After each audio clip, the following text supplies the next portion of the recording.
யாருக்கு யார் சொந்தமாவதென்று தேவதைகள் வந்து சொல்வதில்லை.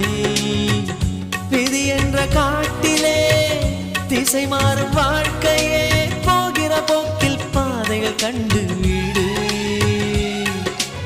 எண்ணம் போல வாழ்க்கையே எவருக்கும் வாய்ப்பதில்லை. வாழ்க்கை போல எண்ணம் கொள், வாழ்வது துயரமில்லை. ஓ ரோஜாவின் கண்ணீர் தானே அத்தராய் வாசம் கொள்ளும். கண்ணோடு பொறுமை காத்தால் காலம் பதில் சொல்லும்.